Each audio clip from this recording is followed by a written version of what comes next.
प्रभारी के रूप में काम करने वाले हमारे मध्य प्रदेश के गृह मंत्री आदरणीय नरोत्तम मिश्रा जी, हमारे जिले के अध्यक्ष विद्यासागर जी, पार्लियामेंट में मेरे सहयोगी सांसद सुनील मंडल जी, विवेकानंद जी, प्रदेश के उपाध्यक्ष, मंच पर उपस्थित सभी पार्टी के प्रमुख नेतागण, हमारे यात्रा के प्रमुख, सहयात्रा प्रमुख और उपस्थित भाई और बहनों, बंगाल में जो चुनाव होने वाला है, ये चुनाव Bharatiya Janata party, Trinamool Congress, Congress party, CPM, इनके भविष्य का फैसला करने वाला ये चुनाव नहीं है। ये चुनाव नरेंद्र मोदी जी, अमित शाह या भारतीय जनता पार्टी के अध्यक्ष जगत प्रसाद नड्डा जी, इनके भविष्य का फैसला करने वाला चुनाव नहीं है। ये चुनाव राहुल गांधी के भविष्य का फैसला करने वाला चुनाव नहीं है। ये ममता जी के भविष्य का फैसला करने वाला चुनाव नहीं है। ये चुनाव अगर है तो बंगाल की करोड़ों जनता के भविष्य का फैसला करने वाला चुनाव है। क्या बहनों और भाइयों, बंगाल को गरीबी, भूखमरी, बेरोजगारी, भ्रष्टाचार से मुक्ति देनी नहीं चाहिए? देनी चाहिए कि नहीं देनी चाहिए? क्या बंगाल के जवान युवाओं के हाथों को काम नहीं मिलना चाहिए? क्या बंगाल में गरीबी है, भूखमरी है, बेरोजगारी है, गांवों का विकास नहीं हुआ है और बंगाल की जनता भय, भूख, आतंक और भ्रष्टाचार के साये के नीचे जी रही है? बहनों और भाइयों, हम बंगाल की तस्वीर को बदलना चाहते हैं। गांव, गरीब, मजदूर, किसान का कल्याण करना चाहते हैं। हम देश में गरीबी को दूर करके हमारे हिंदुस्तान को सुखी, समृद्ध, संपन्न, शक्तिशाली बनाना चाहते हैं। गांव, गरीब, मजदूर, किसान का कल्याण करके हिंदुस्तान को दुनिया के नंबर 1 की महाशक्ति बनाना चाहते हैं। यही भारतीय जनता पार्टी का सपना है, यही नरेंद्र मोदी जी का सपना है और यही हम बैठे हुए सब कार्यकर्ताओं का सपना है। पिछले 5 साल हमारे दिल्ली में मोदी जी के नेतृत्व में भारतीय जनता पार्टी का शासन। आप अनुभव करिए, 5 साल में जो 50 साल में इस देश में नहीं हो सका, वो 5 साल में मोदी जी के नेतृत्व में हमारी सरकार ने इस देश में करके दिखाया। बहनों और भाइयों, 35 करोड़ लोगों के प्रधानमंत्री जनधन योजना में बैंकों में अकाउंट खोले गए। जब कांग्रेस की सरकार थी तो 3 करोड़ लोगों के केवल अकाउंट थे और आज जनधन योजना में 38 करोड़ लोगों को बैंक अकाउंट खुल गए। गरीब लोगों के अकाउंट में डायरेक्ट पैसे जमा होते। ये चमत्कार हमारी सरकार ने करके दिखाया। बहनों और भाइयों, 9 करोड़ गरीब लोगों को, जहां घरों में चूल्हा जलता था, कोयला, लकड़ी जलती थी, मां बहनों के आंखों को कैटरेक्ट हो जाता था, हमारी सरकार ने 9 करोड़ गरीब परिवारों को गैस की सेगड़ी और सिलेंडर दे दिया और आज उस घर से धुएं को गायब कर दिया। ये काम हमारे सरकार ने करके दिखाया। मुझे याद है, मैं महाराष्ट्र में हूं, महाराष्ट्र से आया हूं। अटल बिहारी वाजपेयी जब देश के प्रधानमंत्री थे तो उस समय मैं महाराष्ट्र, मुंबई में मंत्री था। आप कभी मुंबई आओगे तो समुद्र पर मैंने बहुत बड़ा ब्रिज बनाया, वर्ली बांद्रा सीलिंग प्रोजेक्ट। मुंबई में 55 उड्डान पुल बनाया और मुंबई और के बीच में द्रुतगति महामार्ग बनाया था। अटल बिहारी वाजपेयी ने जब मुझे दिल्ली बुलाया, उस समय मेरी उम्र 34 साल की थी और वाजपेयी जी ने मुझे कहा कि हिंदुस्तान के हर गांव की जनता बहुत दुखी है। गांव के बच्चे स्कूल में नहीं जा सकते, गांव में किसी का स्वास्थ्य बिगड़ जाता है तो डॉक्टर बरसात के दिनों में गांव नहीं पहुंच पाता है। गांव के किसान का दूध, फल, फूल, सब्जियां रास्ता न होने के कारण शहर में वो बेचने के लिए नहीं जा सकता। नितिन, ऐसी योजना तैयार करो कि हिंदुस्तान के 6.5 लाख गांवों को मजबूत रोड से बनाया जाए। वाजपेयी जी ने मेरे ऊपर जिम्मेदारी दी। 3 महीने में मैंने योजना तैयार की और बहनों और भाइयों, उस योजना का नाम था प्रधानमंत्री ग्राम सड़क योजना। और हिंदुस्तान के 6.5 लाख गांवों में से 1,80,000 गांवों को मजबूत रोड से जोड़ने का काम किसी ने हिंदुस्तान के इतिहास में किया है तो उस नेता का नाम अटल बिहारी वाजपेयी है। यह मैं अभिमान के साथ कह सकता हूं। ममता जी हमारे बारे में कहती है कि ये भाजपा वाले बाहर के हैं। ममता जी, हम बाहर के कैसे हैं? हम जिस जनसंघ की विचारधारा को लेकर हमने कार्य का शुभारंभ किया था, जिसी विचार के आधार पर भारतीय जनता पार्टी बनी, वो हमारे प्रेरणा स्तोत्र डॉक्टर श्यामा प्रसाद मुखर्जी इस बंगाल की भूमि में पैदा हुए थे, तो हम बाहर के कैसे हैं? हम चुनाव को देखते हुए हम जात, पंथ, धर्म, भाषा और सेक्स की बात करके आपके वोटों को बटोरना नहीं चाहते।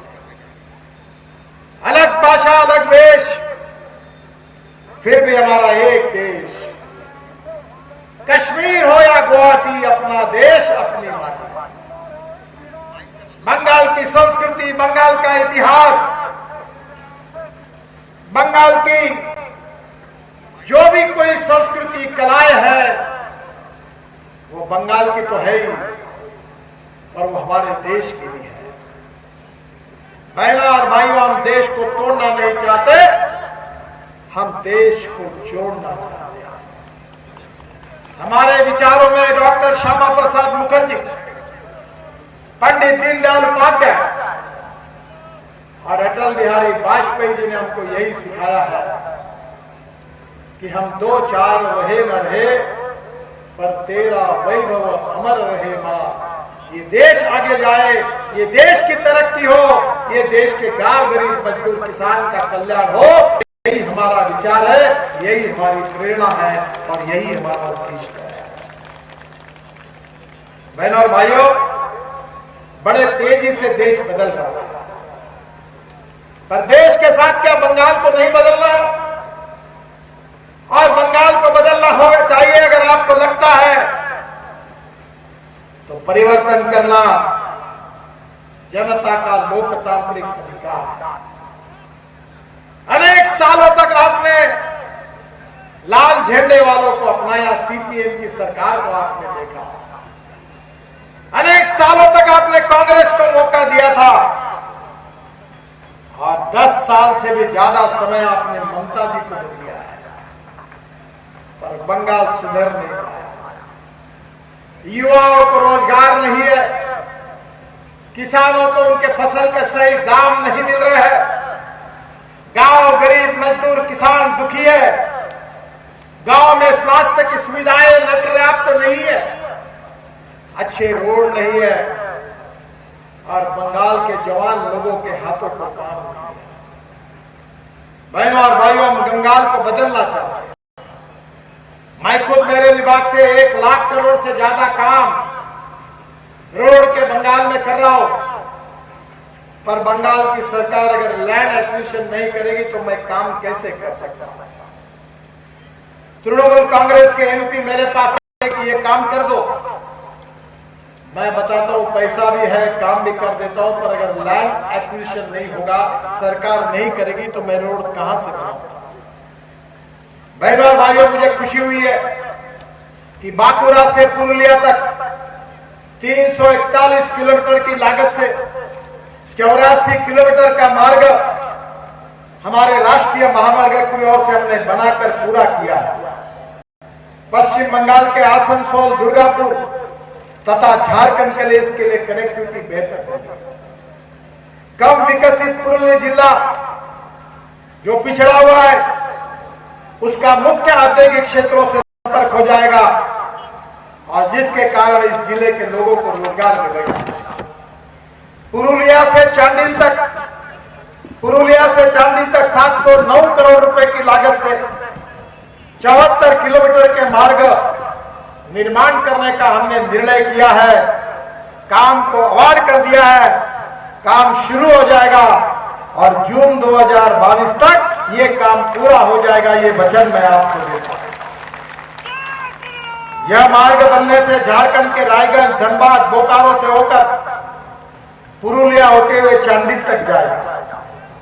इस मार्ग में पुरुलिया शहर के पास चासमोड़, कांटीडीह एवं श्यामनगर में आरओबी का निर्माण कराया जाएगा, जिससे रेलवे फाटक पर इन तीनों जगह पर लगने वाला 1.5 घंटे का समय बच जाएगा। इसी मार्ग को बनने से औद्योगिक क्षेत्र को पुरुलिया जैसे पिछड़े क्षेत्र से सीधी कनेक्टिविटी मिल जाएगी। इतना ही नहीं तो पुरुलिया बाईपास को भी हमने मंजूर कर दिया है। मेरे विभाग की ओर से 217 करोड़ रुपए की लागत से 10 किलोमीटर लंबे 4 लेन पुरुलिया बाईपास को इस अप्रैल 2021 तक मैं अवार्ड कर दूंगा और काम की शुरुआत कर दूंगा, ये वचन आपको देता हूं। हमारे सांसद मंडल जी इन सब कामों के लिए बार बार मेरे यहां चक्कर काट रहे थे और उन्हीं के आग्रह के कारण ये काम को हमने मंजूर कर दिया है और जिसके कारण पुरुलिया शहर का ट्रैफिक जाम से छुटकारा मिलेगा। पुरुलिया शहर को पार करने में पहले जहां घंटे से ज्यादा 2 घंटे का समय लगता था, अब वो केवल घट जाएगा और लोगों को बहुत बड़ी राहत मिलेगी। इस बाईपास से जाने वाले लोगों को सुविधा मिलेगी, दुर्घटनाएं कम होगी और पश्चिम बंगाल और झारखंड के बीच में ट्रैफिक में शुरुआत होगी। इसके साथ साथ 395 करोड़ रुपए खर्चा करके 10 किलोमीटर लंबे 4 लेन इस्लामपुर बाईपास का भी हम निर्माण करने जा रहे हैं और ये भी काम मैं जल्दी अवार्ड कर दूंगा, ये वचन मैं आप सबको देता हूं। मुझे खुशी है कि ये बाईपास बनने से भी सड़क दुर्घटनाएं भी कम हो गई। बहनों और भाइयों, मैं खादी, ग्रामोद्योग और एमएसएमई का मंत्री हूं। मालदा, मुर्शिदाबाद, बीरभूम और करीब 3205 चरखा पाइडल सिल्क चरखे हमने दिए हैं, करीब 1030 लूम दिए हैं और रेडीमेड गारमेंट की मशीन 390 दी है और बहनों और भाइयों 5300 लोगों को रोजगार केवल यहां दिया है। मैं पुरुलिया जिले में भी यहां के महिलाओं को, यहां के युवाओं को रोजगार देने के लिए तैयार हूं, पर हमारी योजना का फायदा लेने वाली सरकार को चाहिए। हमने अभी गोबर से पेंट बनाया है, 5 रुपए किलो गोबर का भाव मिलेगा और ये पेंट मार्केट में जो भी कंपनी का पेंट है उससे ये इनामल पेंट और डिस्टेंपल कई गुना अच्छा है और इसकी कीमत आधी है। 5 रुपए किलो के भाव से गोबर अगर खरीदी किया जाएगा तो किसान जिसके यहां जानवर है वो 10,000 से 15,000 रुपए महीना अगर गोबर बेच के अगर कमाएगा तो किसान की गरीबी दूर नहीं होगी। बहन और भाइयों, हम गांव गरीब मजदूर किसान का कल्याण करना चाहते हैं। हम गरीबी को मिटाना चाहते हैं। समाज के आखिरी पायदान पर जो व्यक्ति खड़ा है, जिसके पास रहने के लिए मकान नहीं है, जिसके पास खाने के लिए रोटी नहीं है, जिसके पास शरीर पर कपड़ा नहीं है, उस दरिद्र नारायण को भगवान मानकर उसकी निरंतर सेवा करना, ये पंडित दीनदयाल उपाध्याय जी का अंत्योदय का विचार ही हमारा मिशन है। हम देश की तस्वीर को बदलना चाहते हैं, जहां पंथ धर्म भाषा से ऊपर उठकर गरीब गरीब होता है, गरीब को जात पंथ धर्म भाषा नहीं होती। अभी नरोत्तम जी ने आपको बताया कि मैं मंत्री बना, तब तुम्हारे बंगाल में हर गांव में आदमी को आदमी खींचने वाली साइकिल रिक्शा चल रही थी। मैंने कानून बनाया और मैकेनाइज्ड ड्रिवन ई रिक्शा लाई, और आदमी को धोने वाली रिक्शा, जो मानवता का शोषण करने वाली थी, वो समाप्त करने का काम हमने किया है। वो ये सरकार है जो गरीबों की सरकार है। बहनों और भाइयों, आपके आशीर्वाद से दिल्ली को तो इंजन मिला है। मोदी जी के नेतृत्व में हमारी राजधानी सुपर फास्ट दौड़ रही है। मैं आपको यही कहने के लिए आया हूं कि बंगाल का भी डबल इंजन बीजेपी की सरकार को जोड़ दो, जो 50 साल में नहीं हुआ, जो 50 साल में नहीं हुआ, वो बीजेपी के शासन में 5 साल में बंगाल में हम करके दिखाएंगे। ये वचन देने के लिए मैं आपके पास आया।